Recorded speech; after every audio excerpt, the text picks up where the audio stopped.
ছেলেরা যে কাজ এক হাত দিয়ে করে, মেয়েরা তা এক আঙুলেই পারে। বেশি কথা বলো না, বান্টুকে অপমান করো না। একবার খেপে গেলে বান্টু কোন দিকে ঢুকবে টেরও পাবে না।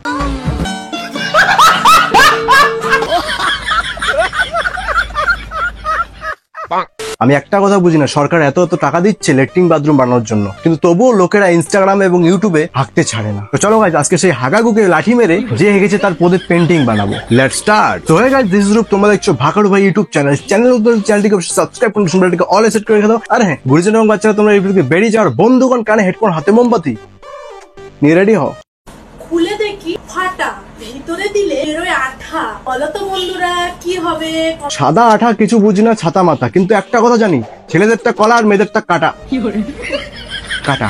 এটা হচ্ছে বৃষ্টি, ফ্রিজে আছে মিষ্টি। আরে কি ভাবছো? ওকে ঘরে নিয়ে গিয়ে করো বাচ্চা সৃষ্টি। যাদের বউ আছে তারা বৃষ্টির দিনে করবে বাচ্চার সৃষ্টি, আর আমাদের তো বউ নেই। আমরা রান্নাঘরে গিয়ে খিচুড়ি খাবো আর বলবো কি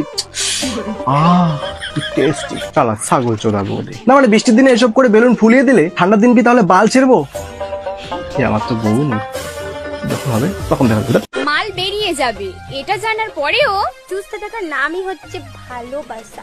বাহ বৌদি, ভালোবাসার কি সংজ্ঞা দিলে! তোমাকে তো নোবেল দেওয়া উচিত। স্বয়ং অ্যালবার্ট আইনস্টাইন মরে গিয়েও ভালোবাসার সংজ্ঞা দিতে পারলো না, আর তুমি একটা ভিডিওতেই ভালোবাসার সংজ্ঞা দিয়ে দিলে।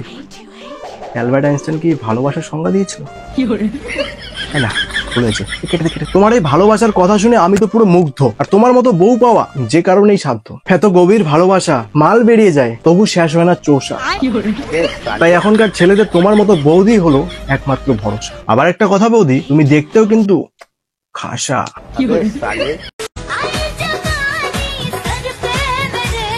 না মানে অসবে একটা লিমিট থাকে, কিন্তু এই বেড়ি তো লিমিটের মাথাকে পোত চাটছে। ওরে বোন, কয়েক মাস পরে তুই মা হবি, এই অবস্থায় তুই ভিডিও করছিস। বাইরে তখন কোনো একটা কাজের কথা বললেই তখন শাশুড়ি খারাপ, প্রেগনেন্ট অবস্থাও কাজ করতে বলে, আর এখন পোত বুলিয়ে নাচতেও কষ্ট হচ্ছে না।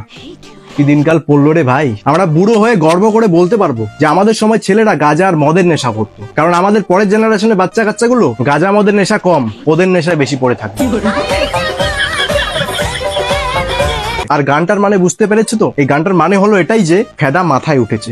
হয় অনেকদিন থেকে বৃষ্টি না হলে পুকুর শুকিয়ে পোঙা হয়ে যায়। এমনটা হওয়ারই ছিল, কেননা বৌদির কথা শুনে বৃষ্টির দিনে করেছো সৃষ্টি, আর ঠান্ডার দিনে বাল ছিড়িবে আর পদে গুজে নেবে মিষ্টি। ছেলেরা যে কাজ এক হাত দিয়ে করে, মেয়েরা তা এক আঙুলেই পারে। বৌদি বলছে যে কাজটা ছেলেরা এক হাত দিয়ে করে সেটা তারা এক আঙুলে করতে পারে। তাহলে ভাবো, ওটা সামলাতে এক আঙুলি যথেষ্ট, আর আমাদেরটা এক হাতেও কম পড়ে। একমাত্র এটারই এমন ক্ষমতা আছে যে নিমেষের মধ্যে পিঁপড়ের গর্তকেও শিয়ালের গর্ত বানিয়ে দেবে। তাই বলছি বৌদি, বেশি কথা বলো না, বান্টুকে অপমান করো না। একবার খেপে গেলে বান্টু কোন দিকে ঢুকবে টেরও পাবে না। আমি যদি সাবান হতাম তাহলে সবার কোথায় কোথায় উঠতাম। কার কোথায় উঠতে সেটা আমি জানি না, কিন্তু আমি সবার প্রথমে গাড়ে নামিয়ে নিতাম, কারণ তোমার মতো সাবন দিয়ে মুখ ধোয়ার থেকে পোত ধোয়া অনেক ভালো। আর পোত পরিষ্কার থাকলে হাগাও পরিষ্কার বেরোবে। না মানে এরা এমন ভিডিও বানিয়ে কি শান্তি পায় আমি কিচ্ছু বুঝি না। কিছু ভিউয়ের জন্য নিজের মান সম্মান গাধা গাড়ে।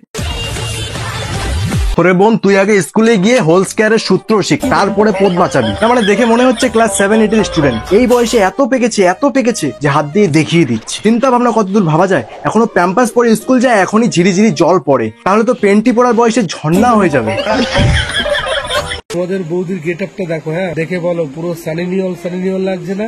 আজকাল চারিদিকে কিছু এমন উদ্গান্ত দেখা যায় যারা নিজের বউকে শর্ট ড্রেস পরিয়ে বউয়ের বডি পার্ট দেখিয়ে ভিডিও বানায়, আর সেই ভিডিওর ইনকাম দিয়ে তাদের সংসার চলে। তোরা কি নির্লজ্জ রে? কি কাপুরুষ তোরা! নিজের বউকে দিয়ে ব্যবসা করে খাচ্ছিস, আর এখন কতগুলো মহা উদ্গান্ত জ্ঞানী এসে বলবে এটা তো ভিডিও বানাচ্ছে, এখানে আবার ব্যবসার কোথা থেকে আসলো? তাদের উদ্দেশ্যে আমি একটা কথা বলবো, সবকিছু দেখিয়ে দিল তাহলে বাকিটা কি থাকলো? ট্যালেন্টের নামে শুধু ওদের এগুলোই আছে, কারণ মানুষ ওগুলো ছাড়া আর কিছু দেখতে আসে না। একটা ছেলে ওভাবে লাফাক্ত কোন শালায় দেখবে? কেউ দেখবে না। তো বলছি কি, বউকে নিয়ে ব্যবসা করা বন্ধ কর, নিজে একটু কাজ করে বউকে খাওয়ানোর চেষ্টা কর, বুঝছিস? বিয়ে করেছিস, একটু মাথায় বুদ্ধি আন, ঠিক আছে? এখনকার যুগে কারো সংসারে কোনোদিনও অভাব থাকে না, সবাই কিছু না কিছু কাজ করে খায়। তাই বলে যে নিজের বউকে ল্যাংটো করে ইনস্টাগ্রামে এসে ভিডিও বানাবি, তো না। আরে যারা শরীরে ব্যবসা করে না তারা অনেকটা ভালো আছে, বুঝছিস? তারা চার দেয়ালের মাঝখানে করে, কিন্তু তোমরা তো নিজের বউকে ওপেন প্ল্যাটফর্মে ল্যাংটো করে নাচাচ্ছ।